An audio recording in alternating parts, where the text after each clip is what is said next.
Morning all students. Exercise 2 third, fourth और fifth complete करवा चुका हूँ।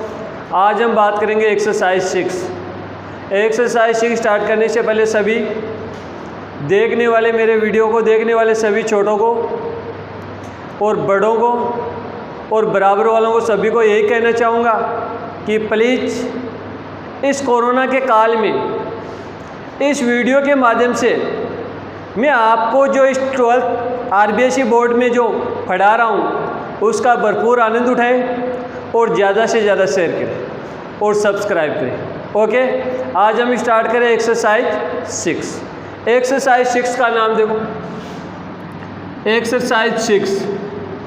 एक्सरसाइज 6 का नाम है संततता एवं अवकलनीयता।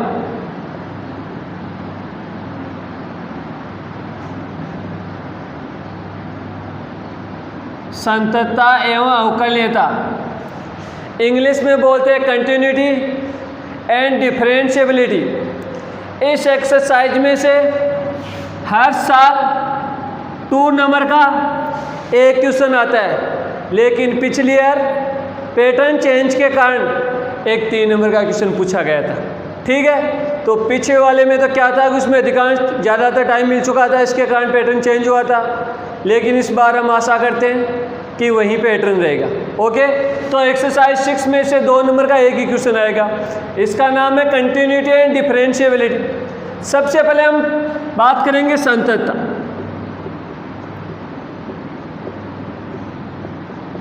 कंटिन्यूटी क्या होती है? यदि मैं सामान्य तौर से बताऊं, कोई भी फलन सातत्य या संततता कब कहलाता है? यदि हम उसका ग्राफ बनाएं, और ग्राफ भी बिना पेन उठाए बना सकते हैं, तो वो फलन कंटिन्यूटी फंक्शन कहलाता है। जैसे आपने sin x का ग्राफ देखा है, sin x का ग्राफ इसी प्रकार बनता है ना, यही बनता है। इसी प्रकार cos x का बनता है। तो sin x और cos x, इस ग्राफ को हम देख के बता सकते हैं कि ये फलन अपने प्रांत में संतत फलन कहलाता है। क्यों? क्योंकि इनका ग्राफ कहीं पर भी बीच में टूटा हुआ नहीं है। ठीक है, अब हम बात करते हैं इसकी डेफिनेशन की। संततता की डेफिनेशन देखो, संततता में परिभाषा के में सबसे पहले हम बात करेंगे कि कोई फलन किसी बिंदु पर सातत्य कब होगा। उसके बाद हम बात करेंगे कि इस एक्सरसाइज 6.1 में संततता में किसी बिंदु पे सातत्य, किसी बिंदु पे दाईं ओर से सातत्य क्या होता है और बाईं ओर से सातत्य क्या होता है। उसके बाद हम परिचर्चा करेंगे किसी अंतराल में सातत्य, अंतराल में भी एक क्लोज इंटरवल में सातत्य कैसे निकालेंगे, ओपन इंटरवल में सातत्य कैसे निकालेंगे। उसके बाद हम पढ़ेंगे संतत फलन क्या कहलाता है, और संतत फलन में वो कौन से फलन है जो हमेशा अपने प्रांत के प्रत्येक बिंदु पे संतत होते हैं। और उसके बाद में पढ़ेंगे असंतत फलन, कौन कौन से फलन कौन से बिंदु पे संतत होते हैं। और उसके बाद में संततता में लास्ट पढ़ेंगे संतत फलनों के गुणधर्म। तो इसमें पढ़ने से पहले मैं आपको बता चुका हूँ हम क्या क्या पढ़ेंगे। किसी बिंदु पे सातत्य, अंतराल में सातत्य, संतत फलन, असंतत फलन और संतत फलन के गुणधर्म। क्योंकि आपको पता होना चाहिए कि संतत में हम क्या क्या पढ़ेंगे। ओके, तो हम सबसे पहले पढ़ेंगे किसी बिंदु पे संतत। कोई फलन, जैसे कोई फलन f(x)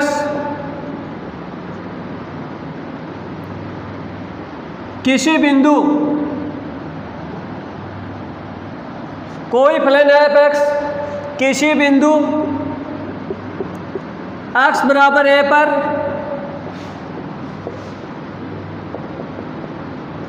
सातत्य कहलाएगा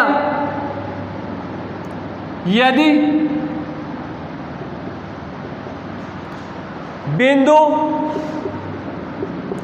x बराबर a पर फलन का मान, बिंदु x बराबर a पर फलन की दाईं सीमा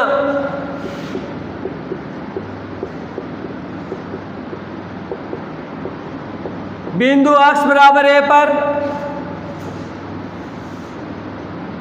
फलन की बाईं सीमा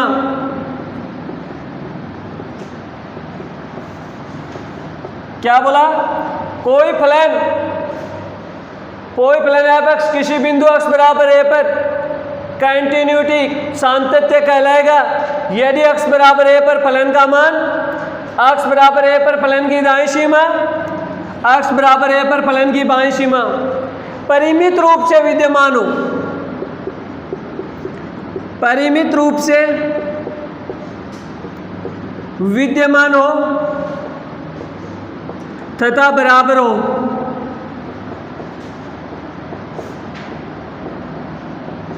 तो फलन एफ एक्स उस बिंदु पे सातत्य फलन कहलाएगा। तो देखो परिभाषा में क्या क्या ध्यान रखना है, आपने पढ़ किया दाईं सीमा और बाईं सीमा का एक टॉपिक था 11th में। तो दाईं सीमा कैसे निकालेंगे, बाईं सीमा कैसे निकालेंगे, फलन का मान तीनों इक्वल तो हो, लेकिन इक्वल तो इनफिनिट भी हो सकता है, लेकिन नहीं, परिमित रूप से विद्यमान हो, इनका मान परिमित रूप से होना चाहिए। अर्थात मैथमेटिकल रूप में लिखना चाहे कोई फलन एफ एक्स बराबर ए पर सातत्य कहलाएगा यदि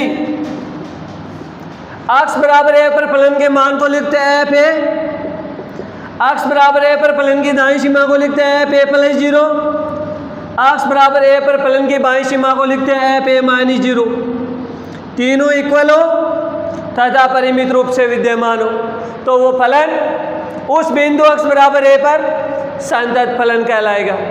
ओके, अब हम इसमें हमारे बात आती है x बराबर ए पर फलन का मान तो निकाल सकते हो, अब दाईं सीमा और बाईं सीमा कैसे निकालते हैं उसकी बात करते हैं। तो नोट लगाओ, संतत फलन की परिभाषा समझ में आ गई ना? क्या लिखो है, कोई फलन एफ एक्स किसी बिंदु x बराबर ए पर सातत्य कहलाएगा यदि x बराबर ए पर फलन का मान x बराबर ए पर फलन की दाईं सीमा x बराबर ए पर फलन की बाईं सीमा तीनों परिमित रूप से विद्यमान हो तथा क्या हो, बराबर हो।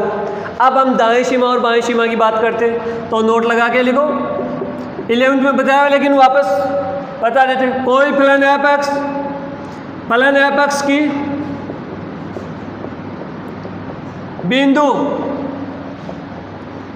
x बराबर ए पर दाईं सीमा, अब दाईं सीमा की परिभाषा क्या लिखते हैं, फलन एफ एक्स के बिंदु x बराबर ए पर दाईं सीमा को a प्लस 0, ए बिंदु पे निकाल रहे हैं तो a प्लस 0, कोई c पे निकाल रहे हैं तो c plus 0 equal limit h tends to 0 F A plus H, यहाँ पे 0 की जगह h लिख दिया, लेकिन h को हम लिमिट करें, h टेंड्स टू 0 0 की ओर अग्रसर है। ओके, तो ये हो गया फलन x बराबर ए पर फलन की दाईं सीमा की परिभाषा। दूसरी, फलन एफ एक्स की बिंदु x बराबर ए पर बाईं सीमा, बाईं सीमा की परिभाषा क्या होती है, ए पर निकाल रहे तो F A minus 0 equal limit h tends to 0 F A minus H, तो ये फलन की बाईं सीमा, ये फलन की दाईं सीमा की परिभाषा होगी। तो आपने फलन की सातत्य की किसी बिंदु पे सातत्य की परिभाषा पढ़ ली, किसी बिंदु पे फलन की दाईं सीमा कैसे निकालते हैं वो पढ़ लिया, और किसी बिंदु x बराबर ए पर फलन की बाईं सीमा कैसे निकालते हैं ये पढ़ लिया। अब हम बात करेंगे कि किसी फलन का किसी बिंदु पर दाईं ओर से संतत और बाईं ओर से संतत, सातत्य तो पढ़ लिया, लेकिन दाईं ओर से सातत्य और बाईं ओर से सातत्य क्या होता है। तो देखो, फलन का किसी बिंदु पे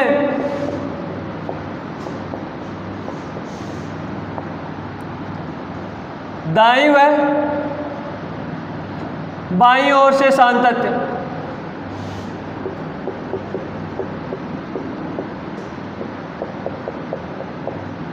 अभी तक आपने पढ़ा था कि किसी बिंदु पे सातत्य, अब हम पढ़ेंगे दाईं ओर से सातत्य क्या होता है, बाईं ओर से सातत्य। कोई फलन एफ एक्स किसी बिंदु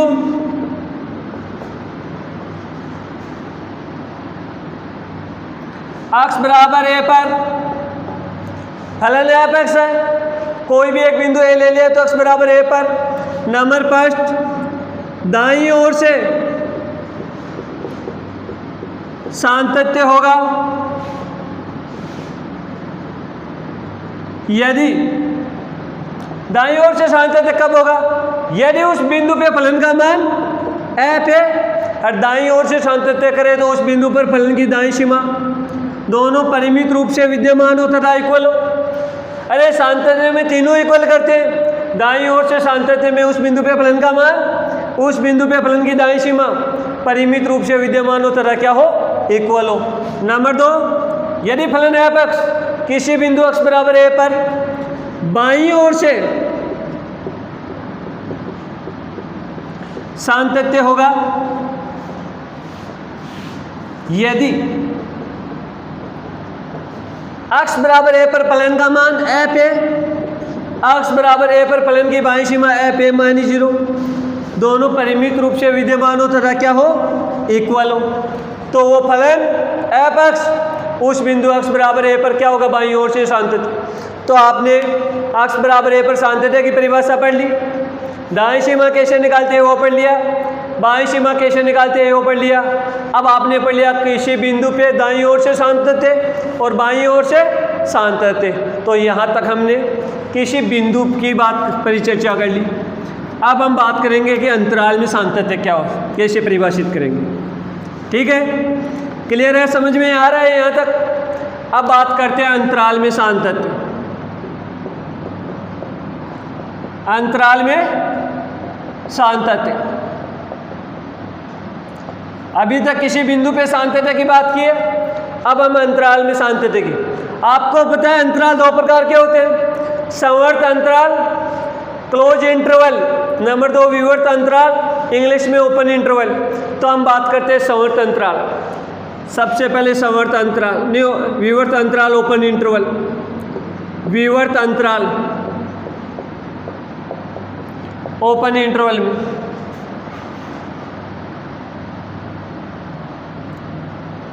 ओपन इंटरवल, तो देखो कोई फलन है एफ एक्स, कोई फलन है एफ एक्स, ओपन इंटरवल की बात करें तो ये ओपन इंटरवल ए बी में सातत्य कहलाएगा यदि इस अंतराल के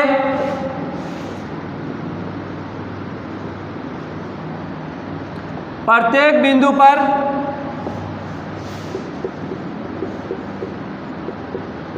सातत्य हो। मतलब ओपन इंटरवल की बात करें तो फलन एफ एक्स इस ओपन इंटरवल के प्रत्येक बिंदु पर सातत्य हो। जैसे कोई फलन एफ एक्स है, आपको ओपन इंटरवल दे दिया 1 से 4, इसका मतलब क्या है? इस ओपन इंटरवल के प्रत्येक बिंदु पे सातत्य हो। अब आपको ओपन इंटरवल पढ़ना आने चाहिए, इसके प्रत्येक बिंदु पे सातत्य। ओपन इंटरवल में आपको पता है फर्स्ट और लास्ट बिंदु शामिल नहीं किए जाते, इसका मतलब फलन एफ एक्स बिंदु एक्स बराबर 2 पे, एक्स बराबर 3 पे सातत्य होना चाहिए, यही बोलते हैं ओपन इंटरवल में। अब हम बात करते हैं क्लोज इंटरवल की। विवर्त अंतराल, ओपन इंटरवल समझ में आ गया कि इस अंतराल के प्रत्येक बिंदु पे क्या होना चाहिए? सातत्य। नंबर 2 संवर्त अंतराल, संवर्त अंतराल में सातत्य।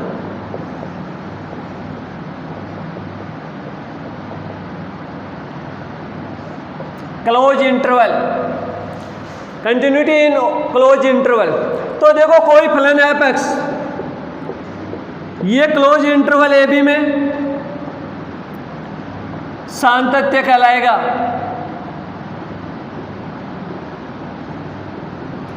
यदि क्लोज इंटरवल में 3 कंडीशन लागू है। नंबर फर्स्ट ओपन इंटरवल में सातत्य हो,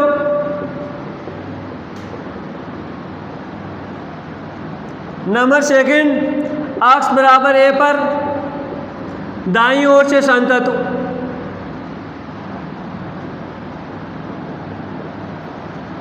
नंबर थर्ड एक्स बराबर बी पर बाईं ओर से सातत्य हो।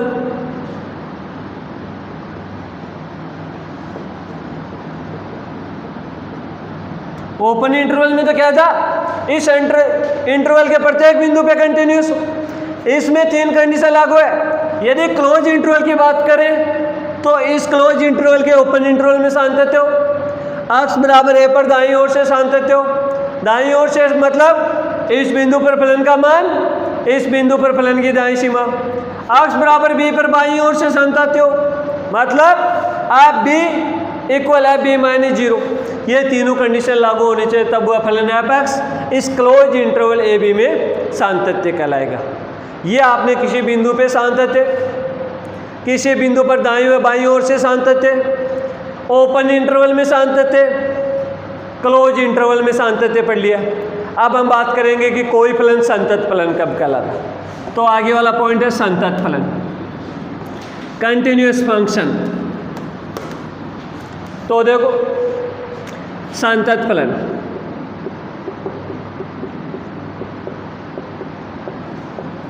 संतत फलन की डेफिनेशन देखो, कोई फलन एफ एक्स अपने प्रांत के प्रत्येक बिंदु पे संतत हो। प्रांत की बात कर रहा हूं, हर बिंदु पे नहीं, हर फलन का एक प्रांत, डोमेन और उसका परिसर रेंज होता है।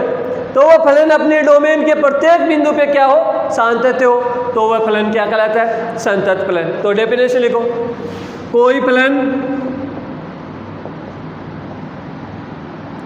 संतत फलन कहलाता है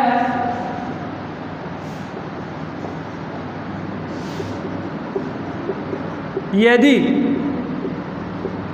वह अपने प्रांत के प्रत्येक बिंदु पर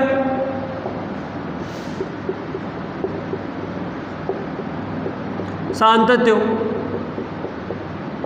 इस बात को नहीं भूलोगे, अपने प्रांत के प्रत्येक बिंदु पे। आगे बताऊंगा एग्जाम्पल में, क्योंकि ये प्रांत क्यों परिभाषित काम में आएगा। तो वह कोई फलन संतत फलन कहलाएगा यदि वह अपने प्रांत के प्रत्येक बिंदु पर क्या हो, संतत हो। एग्जाम्पल देखो, आपने 11th में फलन पढ़ के आए हो, विभिन्न प्रकार के फलन और उसके ग्राफ। नंबर 5 देखो, एफ एक्स इक्वल एक्स कौन सा फलन है, तत्समक फलन। कोष्टक में लिखो तत्समक फलन। आइडेंटिटी फंक्शन अपने प्रांत के प्रत्येक बिंदु पे संतत होता है, क्योंकि एफ एक्स बराबर तत्समक फलन एक सीधी रेखा होती है जो मूल बिंदु से गुजरती है। इसका ग्राफ बिना पेन उठाए बना सकते हैं। तो इसका रेंज, डोमेन क्या होगा आर, रेंज भी क्या होगी आर। तो तत्समक फलन हमेशा अपने प्रांत के प्रत्येक बिंदु पे क्या होता है, संतत। सेकंड देखो, एफ एक्स बराबर सी एच आर फलन, यह फलन भी अपने प्रांत के प्रत्येक बिंदु पे संतत होता है। इसका domain R, range only H R C. Number 3, F X बराबर a0 एक्स की power n plus a1 X की power n minus 1 plus dot dot dot. कौन सा फलन होता है जिसमें एक्स की घात पूर्ण संख्याएं हो, तो वह फलन बहुपदीय फलन कहलाता है। बहुपदीय फलन, बहुपदीय फलन हमेशा अपने प्रांत के प्रत्येक बिंदु पे संतत होता है। नंबर 4, एफ एक्स बराबर log x, very important, F X बराबर log x अपने प्रांत के प्रत्येक बिंदु पे संतत होता है, ना कि प्रत्येक बिंदु पे। तो इसका मतलब 11th में लघुगणकीय फलन आप पढ़ के आए हो, log x, x का डोमेन बहुत अच्छा क्वेश्चन पूछा जाता है, यहाँ से इसका प्रांत और परिसर। तो इसका प्रांत ओनली आर प्लस पॉजिटिव संख्याएं, log 0 और ऋणात्मक पर कभी परिभाषित नहीं होता है। इसका मतलब इसका आपको डोमेन भी पूछ ले तो क्या हो जाएगा, R plus, range only R. Okay, तो डोमेन आर प्लस, इसका मतलब लघुगणकीय फलन आल परस्पर अपने प्रांत के प्रत्येक बिंदु पे हमेशा क्या होता है, संतत फलन। एफ एक्स बराबर e की पावर x, कौन सा फलन, e की पावर x या e की पावर x, चरघातांकी फलन। कौन सा फलन, चरघातांकी फलन हमेशा अपने प्रांत के प्रत्येक बिंदु पे क्या होता है, संतत फलन होता है। और last very important, F x equal mode x मापांक फलन अपने प्रांत के प्रत्येक बिंदु पे संतत होता है। इसका ग्राफ वी शेप में बनता है। इसमें ध्यान रखना, वेरी इंपॉर्टेंट क्वेश्चन पूछा जाता है, अक्ष प्लस मापांक अक्ष हमेशा संतत, अक्ष माइनस मापांक अक्ष हमेशा संतत, अक्ष इंटू मापांक अक्ष हमेशा संतत, जबकि मापांक अक्ष अपॉन अक्ष संतत नहीं होता है। कौन से बिंदु पे? अक्ष बराबर 0 पे। तो इसमें से एक क्वेश्चन पूछा जाता है कंपटीशन में कि इनमें से कौन सा फलन संतत नहीं है। इसमें ऑप्शन में ये आ जाता है, ये आ जाता है और ये आ जाता है, फोर्थ ऑप्शन ये आ जाता है। तो कौन सा ऑप्शन हो जाएगा? ये फलन बिंदु अक्ष बराबर 0 पे क्या नहीं होगा? संतत फलन नहीं होगा। तो ये कंटिन्यूअस फंक्शन कोई फलन संतत फलन कहलाएगा यदि वो अपने प्रांत के प्रत्येक बिंदु पर क्या हो? सातत्य हो। एफ एक्स बराबर अर्थात्मक फलन, एफ एक्स बराबर सी अचर फलन, एफ एक्स बराबर ये बहुपदीय फलन, ये लघुगणकीय फलन, ये चरघातांकी फलन और ये मापांक फलन। मापांक में भी ये 3 संतत होते हैं, ये संतत नहीं होता है। अब हम बात करेंगे असंतत फलन, डिसकंटिन्यूअस फंक्शन। तो देखो असंतत फलन क्या होता है? असंतत फलन, डिसकंटिन्यूअस फंक्शन। आपने संतत फलन की डेफिनेशन क्या बताई? कोई फलन संतत फलन कहलाएगा यदि वो अपने प्रांत के प्रत्येक बिंदु पे क्या हो? सातत्य हो। इसमें क्या बोलेंगे? कोई फलन असंतत फलन कहलाएगा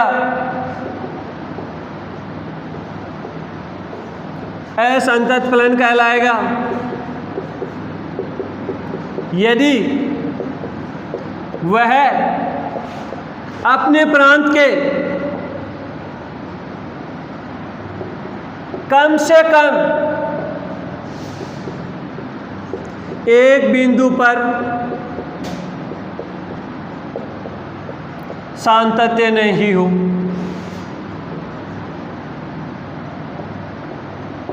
इसका मतलब कोई भी फलन है वो अपने प्रांत के एक भी बिंदु पे असंतत हो गया, सातत्य नहीं है, तो वो फलन असंतत फलन कहलाएगा। चाहे प्रत्येक बिंदु पे हो, सिर्फ एक ही बिंदु पर नहीं हुआ तो भी वह क्या कहलाएगा? असंतत फलन। देखो एग्जाम्पल में फर्स्ट एफ एक्स बराबर 1/x एक फलन है, ये फलन अक्ष बराबर 0 पे संतत नहीं है। इसका मतलब सातत्य नहीं है तो क्या हो जाएगा? असंतत फलन। नंबर 2 एफ एक्स बराबर sin 1/x और cos 1/x अक्ष बराबर 0 पे सातत्य नहीं। नंबर 3 एफ एक्स बराबर e⁻1/x अक्ष बराबर 0 पे सातत्य नहीं है। इसका मतलब sin 1/x और cos 1/x कौन से बिंदु पे? अक्ष बराबर 0 पे, जबकि sin x और cos x हमेशा संतत होते हैं। एग्जाम्पल नंबर 4 एफ एक्स बराबर 10x और sec x, ये दोनों फलन कौन कौन से बिंदु पे संतत नहीं होते हैं? अक्ष बराबर +-π/2, अक्ष बराबर +-3π/2 डॉट डॉट डॉट। ठीक है। नंबर 5 एफ एक्स बराबर cot x, cosec x, ये फलन अक्ष बराबर 0, अक्ष बराबर पाई, अक्ष बराबर +-2π इन बिंदुओं पे संतत नहीं होते। तो ये आपका हो गया असंतत फलन। अब इस संततता में लास्ट पॉइंट संतत फलनों के गुणधर्म, प्रॉपर्टीज ऑफ कंटिन्यूअस फंक्शन या कंटिन्यूटी। संतत फलनों के गुणधर्म,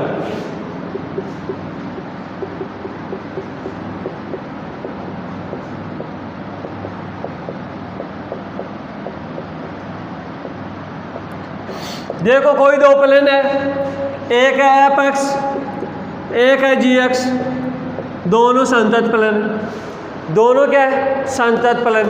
तो नंबर फर्स्ट इन दोनों संतत फलनों का योग, दो संतत फलनों का योग एक फलन आएगा, वो फलन भी क्या होगा? संतत। तो एफ एक्स व जी एक्स दो संतत फलन हो तो इन दोनों संतत फलनों का योग भी एक संतत फलन होगा, first property. Second F X minus G X दो संतत फलनों का घटाव भी एक संतत फलन होगा।